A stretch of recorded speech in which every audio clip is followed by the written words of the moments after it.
Hello, and welcome to this week's episode of The Pickleball Crew. We are a group of pickleball fanatics based in southeast Louisiana and are passionate about all things pickleball everywhere. Our focus is to inform, acknowledge those who help build the game regionally, and promote tournaments in our area.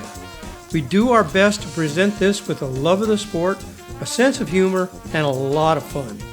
So join Vicki Wynn, Ken Wynn, Jeff Fuchsia, and me, Bud Klein, in our latest episode. We are glad you are along for the ride. In this episode, Ken will start us off with his review and updates of local tournaments. Then the crew will jump into a discussion of the pros and cons, mostly pros, of videoing your games. The group will discuss the hows and whys and what it will do to improve your game. Bud will also give us an overview of his Player Analytic Video Service. Ken and Vicki attended the Fall Brawl in Vicksburg, Mississippi, and Vicki scored an interview with Kathy Head, the event organizer. Jeff shares another one of his Burrs Under My Saddle, and Vicki will bring us her weekly shoutouts. Stay with us, this should be a fun episode. All right, the crew's all here, and it's time to talk a little bit of pickleball. Hot off the press, it's time for Ken's review of local tournaments. Hey, thanks, Bud. Let's talk about tournament updates because we have some a new one on the horizon here. We'll start with November. The first weekend in November, November 3rd through 5th, is the Louisiana State Games in Monroe. There's already 73 people registered. You go to pickleballbrackets.com.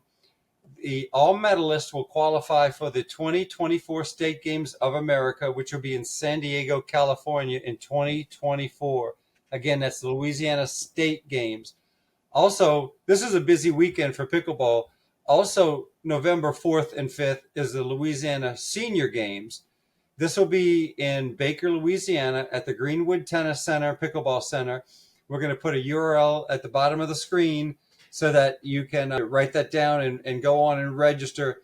This is not a qualifying year, so there will not be singles, but it's always a good time to support the Louisiana Senior Games and participate in it. Also, the same weekend, November 2nd through 4th, is the 9th annual Tennis and Pickleball fundraiser for Raphael Village. If you go to www.raphaelvillage.org, and we'll put that at the bottom of the screen, you can not only register, but you can donate, find out everything about it, where the money goes to and what it's supporting. It seems to be a great organization, and this should be a fun event. This will be in New Orleans at City Park Tennis Center. The patron party will also be on Thursday, November 2nd at the Exchange. So it looks like it's a great opportunity to get involved with something that's a lot of fun. Also, the same weekend of November 3rd through 5th is the Canebrake Country Club Pickleball Tournament in Hattiesburg. Go to pickleballbrackets.com to register. There's 12 new outdoor pickleball courts there. So we're looking forward to hearing about that event and seeing what transpires as it takes place. We have a brand new pickleball tournament. We just got information today. This is called the Battle for the Paddle. It's going to be at Pelican Park in Mandeville. So this is a fundraiser for the Lakeshore High School Athletics. So the money's going to be split amongst all the athletics. It's $35 per event. So in the morning will be gender doubles. In the afternoon will be mixed doubles. There have brackets of 2-5 and below, 3-0, 3-5, and 4-0 plus. Again, it's called Battle for the Paddle in Mandeville, Louisiana at Pelican Park. We're going to put a URL at the bottom for you to register. And this is their inaugural tournament, and it looks like it's going to be a fun time. So we're excited for them, and we're really going to support them. The same weekend, November 11th and 12th, is the Tom Burkhart Magnolia Classic at W.O. Lott Park in Daphne, Alabama. Personally, we don't try to support or promote any particular tournament, but I'm looking forward to this one. Vicki and I are going to it, and we're looking forward to meeting and interviewing Tom Burkhart. And Magnolia Classic always does a great job. It's an MMP event, so that's a medal match plus where all the finals and some of the semifinals will have a referee. So there's over 100 people registered, or about 100 people registered. So that is November 11th and 12th in Daphne, Alabama. The following weekend is the Share Your Spare This is for the Kidney, Louisiana organization. We'll put the URL at the bottom. This will also be in Greenwood Tennis Center in Baker, Louisiana. And they've already have over 75 people registered. So that's going to be a fun time on November 18th. Let's jump to December. December 1st through 3rd, the second annual Boys Ranch Christmas Classic. This will be at Fritchie Park Gym in Slidell, Louisiana. There's about 30 people already registered. Friday night is a social, and you can pick up your packets. Saturday is gender doubles. Sunday is mixed doubles. Go to pickleballbrackets.com to register. Again, we'll have the URL at the bottom of the screen. The next weekend, December 9th and 10th, Zachary, Louisiana. This is the second annual Americana YMCA Pickleball Invitational. Registration has opened. This is a USAP sanctioned event in Zachary. Chase Rigdon is the host, and they did a great job last year working with Magnolia Classic, and it's probably going to be a lot of fun again this year. That the numbers should pick up pretty quickly on that because I know everybody looks forward to playing in that tournament. The following weekend, December 15th through 17th, is the Pickle Jazz Pickleball Tournament back in Greenwood, Baker, Louisiana. That's a great facility if you haven't played there. They have 12 courts, and they just do a great job. It's $35. We'll get you 2 events. We're going to put the URL at the bottom of the screen for you to register. Again, Pickle Jazz, December 15th through 17th. Finally, the last weekend in December, December 30th, is the Crew Collision. We're trying to find out more information. They do not have a location as of now. As soon as we find out, we'll pass it on. But save the date for December 30th, the Crew Collision. Quickly, save the date for 2024. February 27th through March 3rd is the Paddles at the Plex, Opelika. Registration opens December 18th. Let's go to March of 2024, the 22nd through the 24th, Pickle in the Dell at Crossgates in Slidell. The next weekend, March 29th, 30th, is the Alabama Open in Clay, Alabama. If you haven't been to that, they've built some outdoor courts in the last couple of years, and that is a fun place to play. Finally, April 12th through 14th, this is the Young Life Organization and USM Wesley Foundation. So this is in Hattiesburg, Mississippi. It's in Tatum Park. It's going to be an outdoor facility. Marlena Mims is running this tournament. It's going to be open play on the 12th, a family night and open play. The 13th will be gender doubles. The 14th will be mixed doubles. Go to pickleballbrackets.com for a tournament that's about 5.5 months away. They already have 52 people registered, so I would jump on that. Right now, the pools, they have them as unlimited, but we'll see how registration goes. But it's going to fill up or get pretty full pretty quickly, so I wouldn't wait on that. So that's it, Bud, for tournament update news. So back to you. All right, Ken, thanks for that update. Now we're going to jump in and have a little bit of a discussion on videotaping your matches. And Jeff's going to start us off. All right. So we talked a little bit today, and the crew decided that we would talk some about videotaping your matches. We're going to start off with the how-to, just some different, bounce around some ideas, different ways on how to do that. And then we'll move into the whys you would want to do that. And then we'll move into maybe some of the drawbacks of doing that. So I don't know, Ken or Vicki, would you like to start us off, Ken, with how to, because you videotape a lot of matches and have a lot of experience in that. Well, I'll tell you, the evolution of, I started with a tripod, and the one thing is you want to be at a venue that you're kind of outside of the court, or you're far enough off the court that you're not going to, two things, impede a game, cause somebody to run into your tripod, or affect the game negatively. And secondly, you don't want your camera and everything to go flying, your phone and your tripod to go flying. So you want to be as least disruptive to the matches going on. There's other ways to do it besides the tripod. they've come up with these mini tripods that have bendable legs that you can weave into a fence. And there's also a phone clip that has a clamp on it that you can clamp onto a vertical or horizontal fence post. But the key is just setting up your phone pointed at and press play and then head on to your court for play, whether it's rec play or tournament play. You just find a strategic spot. Excuse me. I like to hit it from the corner, from the back, one of the back corners, and you kind of angle back out to the court, almost like the court looks like a diamond from your point of view. And you seem to get both players. A side view, you almost have to be so far away. If you're trying to get a side view, you can get just the no volley zone, but you really can't get the full court effect. So those are some of the things as far as the how to, just being at least disruptive, yet still being able to kind of record the match safely and not cause any problems to your phone or to a player. So yeah, I think another consideration, Ken, that you came up with is especially in the summer months, make sure that you shade your camera, especially if you're using your cell phone, because it will overheat fairly quickly if it's just out in the sun. So make sure you protect your equipment, keep it from overheating. Yeah, and that happened to me at a tournament at Pops Ferry. It was just a hot day, and I was recording my matches. And when a cell phone overheats, the first thing it does is it shuts down all the apps. In your phone, your camera, your video recording is another app. So it shuts them down because the CPU is overheating.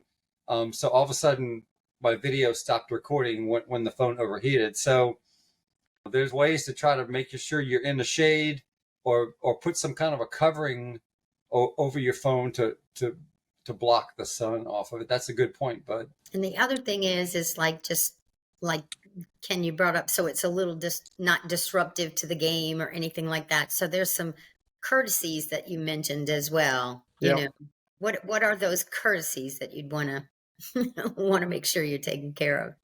Well, before I video a game, I always ask the people who are participating, do they mind? Especially if I'm going to put in video analytics. So I want to make sure they know that I'm not just recording, but I'm also going to maybe add some graphics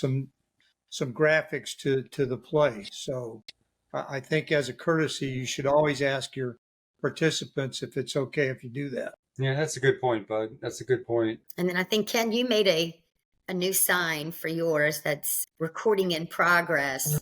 Because I made a little sign that I attach. And for years go. Well, there's some, and it's just out of fairness to everybody else, because you get people standing at the fence having conversations and they don't want their conversations on your recording. And so it's fair. That's a very good point. Even though they see a camera there, sometimes there's actually, they can be multiple phones on different fences. And it's just an etiquette thing to make sure that people are aware of that you are videotaping a match. So anyway, good point, Vicki. So that's a lot of stuff about the how-to and kind of some etiquette that's involved. So stepping forward, why would you want to videotape your matches, in y'all's opinion? To watch all my boo-boos like this. Well, Vicki, being you brought it up.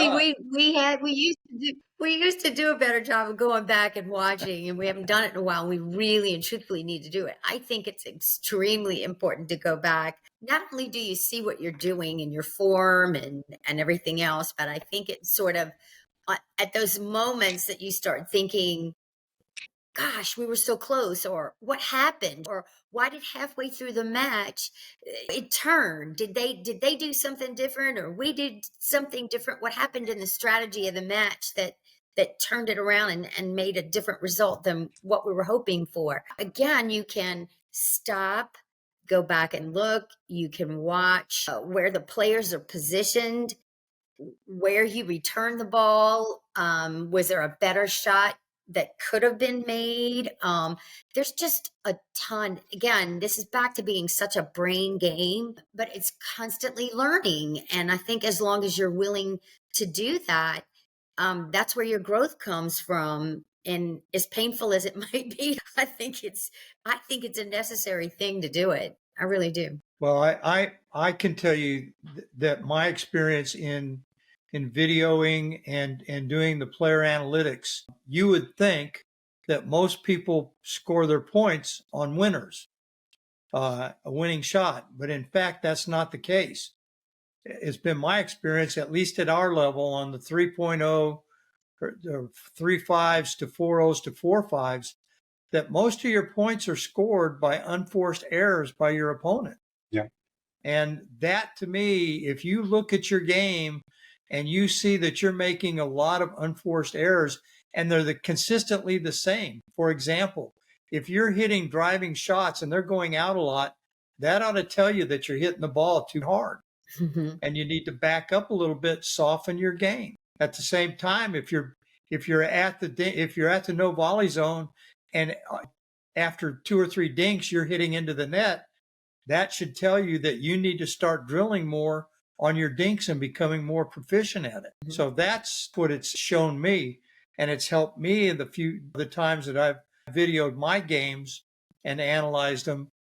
Most of the time, my opponent scores because I made a bad shot. That's a good point.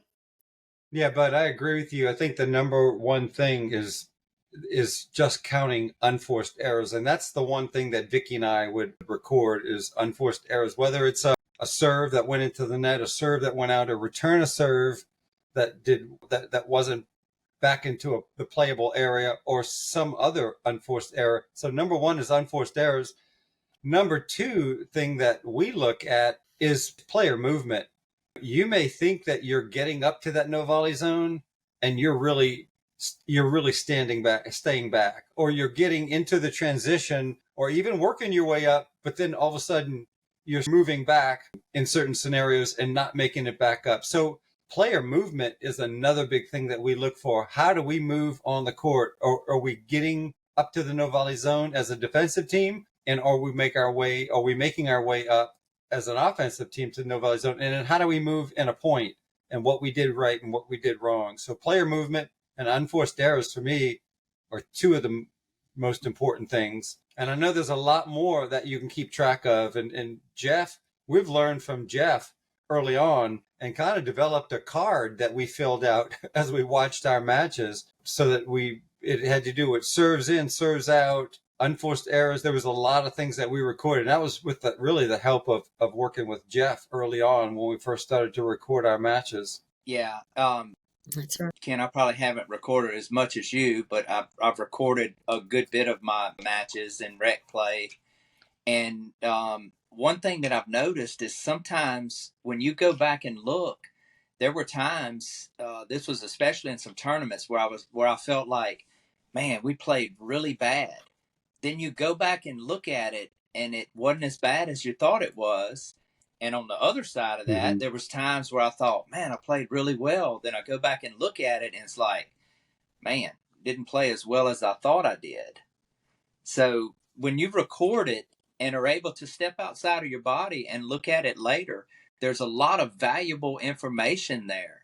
I look back at some of mine and Chase's recordings from the Big Easy, and some of our matches were like right there. If we'd have made some minor adjustments that we didn't make in the game, and this has happened several times, not just then, going back and looking at it, it's like, wow, why didn't you see that? So it's kind of helped me in trying to decipher and make adjustments during the game, where if you come up against that scenario again, maybe you're better suited to go for it versus just playing and not really knowing what the heck happened. You just know you lost. So I think that's very valuable when you can go back and look at it. What is that, in third person when you're outside looking at it? I don't know if that's the right description, but can really help you decipher some stuff and figure some stuff out. And Ken, you said it.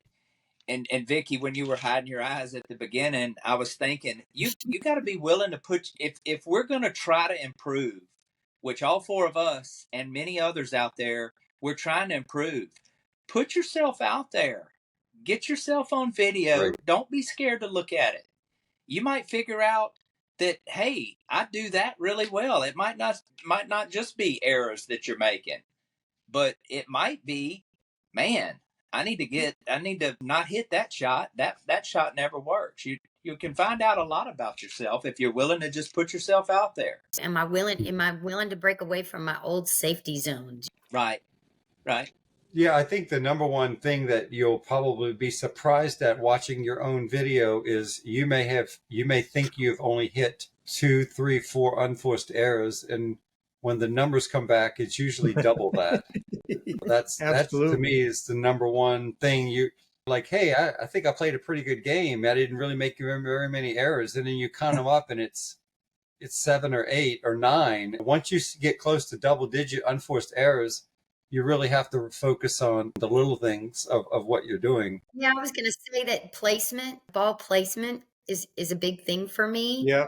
And I know I've mentioned this several times probably in the podcast that it was such a learning lesson. I know the first few times Ken might have said it to me, like, why did you go over there? I'm like, well, because that's where I hit the ball. Like, that's a safety net, and that's where I go.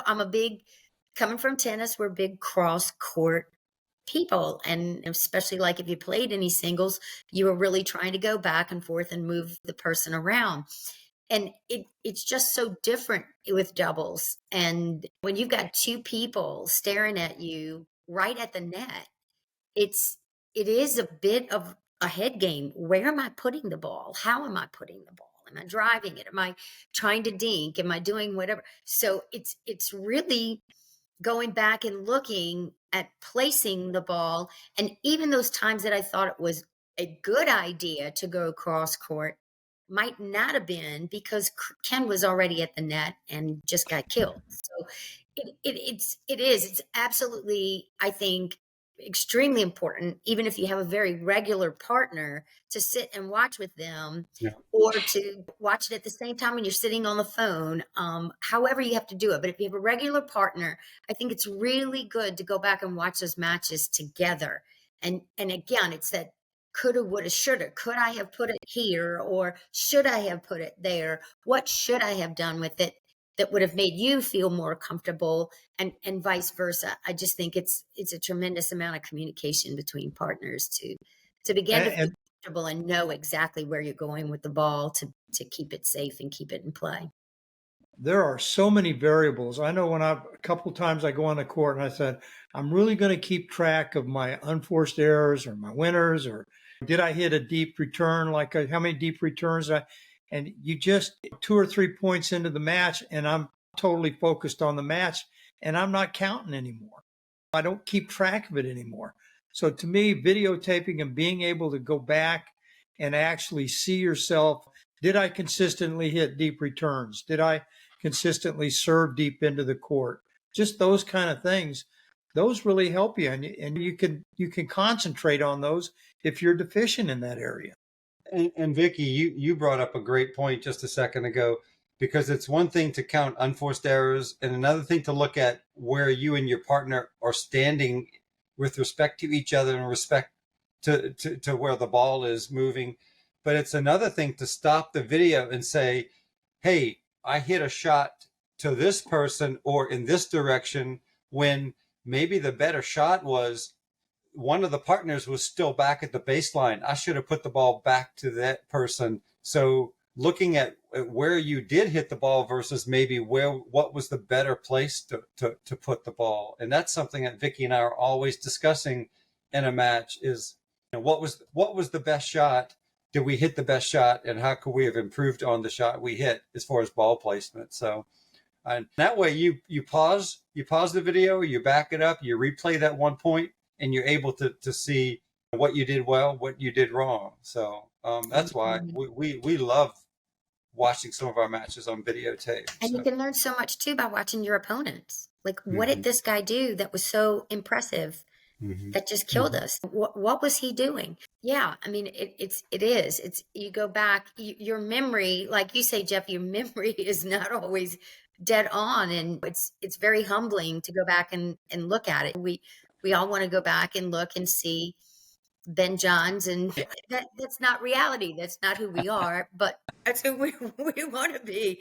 And But you go back and you look, and it is very humbling to say, "Oh, look at that ugly shot I just made," or whatever. But it is learning from it. It's the humbling moment of saying to yourself, "How do I change that? It might have been ugly. What do I do? And how do I get to the point where I'm on the court, realizing this is happening and making the change that's necessary to not ever do that again?" We can all be Ben Johns. Really. But the other side of videotaping is this takes a little bit of work. Not just do you have to set up your camera, you have to record, come home and either just film it off your view it off your phone, or cast it to your big screen TV, or upload it to YouTube and watch it that way. But it probably takes twice the time to watch a match as it does to play a match. So now you're investing another hour for a half-hour match that you just played, and you're stopping it, you're writing notes, whether you're making mental notes, or we've actually filled out a card on ours on how many unforced errors and the placement of some shots and where our serves went, where our return of serves went. So, but it takes time to do it. So you really have to be kind of focused and dedicated on putting in the time and coming back and watching your matches once they're done. I mean, if you think about it as another way of improving your game, just like drilling. There are players who just go out. It's an investment in yourself if you want to spend the time, but that's right. You've got to want to spend the time on it. So that's right. Yeah. Another tool. Well, as a matter of fact, we have more information for everybody, and it's even more extended than what we're just mentioning right now. But there's a service that you can get and take advantage of. And I think Bud is going to be able to fill us in on that. Yeah, if y'all don't mind, I'm going to just run you through a video service that I offer, or Geaux Pickleball offers, that we call Player Analytics. And I'm just going to kind of run through a little quick demonstration of what's available. One of the biggest advantages to it is not only tracking your analytics, but the fact that we edit your video for you. So we take out all the in-between, and all you're looking at is the actual play of the points from the serve to the end of the point. So let me just take a few moments and we'll review that and give you a little bit more information. As we just discussed, have you ever wanted to look at one of your games from outside the player's perspective? And as Vicki mentioned, being able to watch your game as a third person? We're going to provide you with a brief introduction to Geaux Pickleball's Player Analytics Video Service. Geaux Pickleball can record a match for you if you're local to the Pelican Park area, or you can send us the raw video, and we will edit out all of the non-play video, so all you receive in the finished video is active play from the serve to the end of the rally. In addition, we can add a summary of player analytics. In the basic analytic, winners and unforced errors are recorded on a graphic inserted into the live action. This basic graphic will show individual player winners and unforced errors, the team's total winner shots, and points given up from unforced errors, and finally a running score of the game.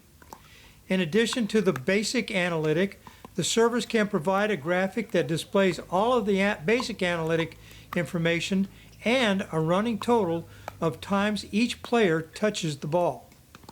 At the end of a completed player analytic video, the service provides a recap of the game's winners, unforced errors, and touches. This will enable the player to view their game in depth and truly analyze both the positive and negative aspects of the player's performance. It can highlight weaknesses that will enable the player to see additional work in the form of drills that are needed to realize improvement. If you're interested in our service, drop us an email in the email address provided in this graphic. All right, I hope that was some useful information, the whole discussion on videotaping your play. And now, as usual, it's time for Jeff's Burr Under My Saddle. You're burr under my saddle, your thorn sticking in my side. People, am I playing pickleball with a bunch of church mice? This silence on the court is driving me insane. Balls go down the middle. Nobody talks. Nobody says anything. And then we look at each other. You gotta talk on the pickleball court.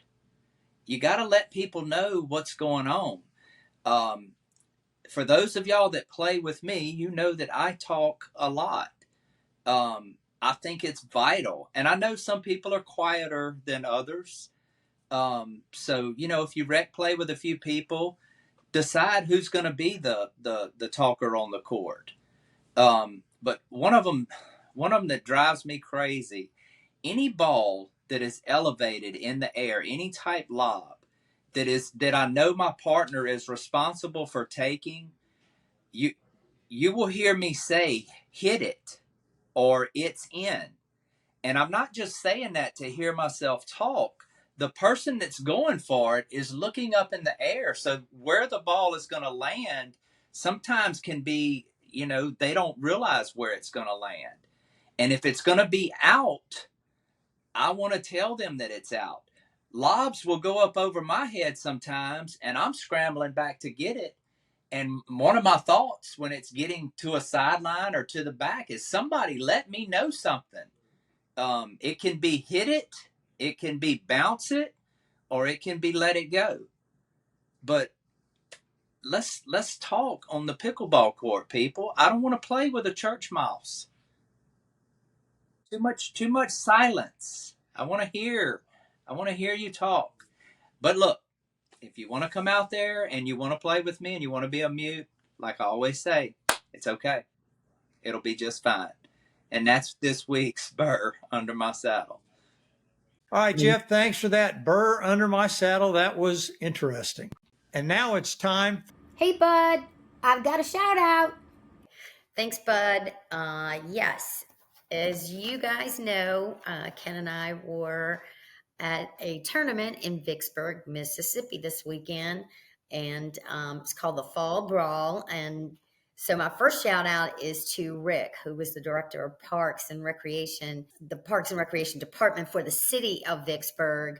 And he takes care of all the parks in Vicksburg, but he did a tremendous amount of work to help the association put this tournament on. And he was actually very helpful to Ken and I as well in setting up, and everybody that had a booth, he was very involved in that part. But between parking and setting up tents and things like that, he really worked hard to get it all planned out and mapped out. He did a great job. And I know he was very helpful to everyone in the tournament as well. And so I'd also like to shout out to Kathy Head and Therese Saunier and the whole group in the Vicksburg Pickleball Association. What a great job they did on the tournament. It was a lot of fun. It was very well run. Keith and Petra were even there and did a terrific job helping that tournament to run very smoothly, to referee final matches. And, any questions on rules or disputes or anything like that, they were always very available and extremely helpful and did a great job and worked really hard. So to Kathy Head and that whole crew, it was a lot of fun. We had a great time. You guys were warm and welcoming. We went to dinner with a bunch, and it just was a great weekend and a really well-run tournament. And as a matter of fact, Bud, we have some video as well for you. Hey, Bud, Vicki and Ken here. We're in Vicksburg, Mississippi at the Fall Brawl Tournament. And we're here with Kathy Head, who is the event coordinator. And it's a breezy event this morning. So, very but we thought we appreciate your time. We thought we'd ask a few questions about the tournament. So it's not the first tournament for you guys, but this is the first Fall Brawl. Fall Brawl 2-day event. 2-day event. Yes. First time you're doing a 2-day event. And is this looking like something you guys will repeat? It'll become an annual? Possible. Okay. And I know that these courts are still virtually new. They're pretty new. Tell us a little bit about the courts and how they came to be. And Long process. It evolved over several years. We played. We marked a lot of courts. We chalked tennis courts just like everybody else. Everywhere, tape, chalk, and September. They're about 2 years. September will be 2 years old. 2 years So old. They're about Okay. 2 years old. We had the support of our local city, and that's what helped us. That's get great. the courts. That's So great. And it's 8 courts. It's 8 courts. 8 permanent courts. Possible. 4 more Yes. to come. And that's right. And they were telling us there's enough room for 4 more courts, which will be wonderful. Absolutely. So tell us a little bit about the tournament. How many players are signed up? And We had 68 teams yesterday and 61 teams, I think, today. wow. We were overbooked, but we made it happen. So yeah, registration closed in 28 days, so That's great. Filled up pretty good. Filled Yeah. up pretty quick, and it was scary. But Well, that's great. Y'all know y'all are doing a great job. Thank and then you. there's such a good support team we here. do have a good group. They do. And so is there an association or a club or anything like that exists for the? We have Vicksburg Pickleball Association is kind of like our club. We have a couple officers, but we're in the process of we're going to be a little more proactive in doing things. We don't have as scheduled as such. We just we have different age. We have an influx of new players, much younger players, and we have some older players, and making time for us all to Right. play at the same time. But, we have our retirees that play early, and those of us that still work. Right. So, And that's we're such trying to the make it trend better. too. Yes, That a lot of yes. younger people coming into the sport, and so clubs and parks are having to make adjustments to try to get the time frame for those people to be able to play. Absolutely. Well, it's like we said, but it's great. We're hanging in there. Well, these are absolutely beautiful. And the artwork that somebody came up with, I think, is amazing. And it just represents the area so nicely. We actually spent a little bit of time downtown and on the river great, and seeing great. things. So this Yes. really, It's indicative of what us true Vicksburgers. yes. It's the river, it's the bridge, it's the paddle boat. So Really, yeah. really nice. They did a great job Thank putting you. that together, and these are really nice too. So yes. So is there anything about being in Vicksburg and pickleball, or anything that you'd like for us to know? Or come see us, come play, enjoy our courts with us. It's brought a lot of people together here. Pickleball is a community anyway, so Absolutely. it's growing fast. I see new people every week, so Great. we're just happy to have the courts and we can interact with more and more people. That's great. So young, old, because it's a sport for all ages. That's So, right. That's right. And I know y'all had a raffle as well, and it looked like there was some really amazing prizes there. Was the tournament scheduled to help fund anything particular, or the raffle funding anything particular? Or? Not especially or specifically.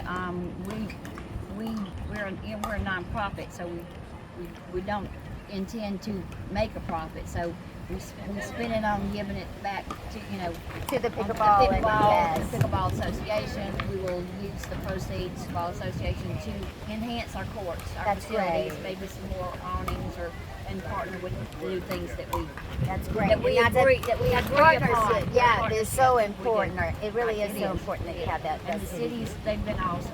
Our rec department is phenomenal. Yeah, we met Rick, who he is the head of all Vicksburg. Parks and Recreation. Yes, he is. Yes. And he's phenomenal. So he's seems- like the backbone. It's one of the reasons that it's run so well. So. Yeah, he's been it seems like a big supporter of the tournament itself, too. He's been very involved, so that's great. Yeah, that's good.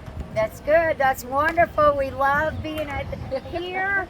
Everybody's been so warm and friendly. We and appreciate y'all coming. yes, and the tournament You has have to run come back. really well. Yeah, we had a great time. We're ahead of schedule today. We're That's going great. home early. That is terrific. So we just love being out at these tournaments and getting your time. We appreciate it. And anyway, back to We're you, good. Bud. We're all good. That's what I want. It'll stop it. Yeah, because we were looking at. Here we are in Vicksburg at Hall's Ferry. 50. We'd be there till 10 o'clock. We're at Vicksburg So we're like, no. Fall Brawl 2023. Everybody's warming up for the morning of pickleball. It's a little chilly at around 58 degrees. This is our registration desk here. We'll all be around and get them. Oh, we got our head referees here. Keith and Petra, say hello. All right. And there's our coffee station. Bathrooms. Is a great park. It's about 2 years old, is what I'm told. This was a softball field at one point. The old softball field lights, you can still see them up there in the background. But I tell you, these new LED pickleball lights really brightened up. There's only 2 lights, one in each corner, and these courts are well lit at night. All right, Vicki, thanks for that shout out and that interview. And crew, I think that's the end of the program. If nobody has anything else, let's all say good night. Good night. Good night. Good night. See you on the court.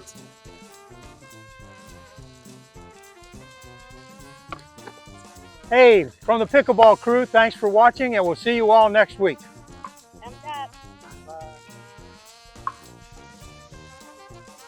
Well, that's it for this episode. We hope you enjoyed it. Be sure to leave any comments and please like and subscribe to our channel. Thanks again and see you next week.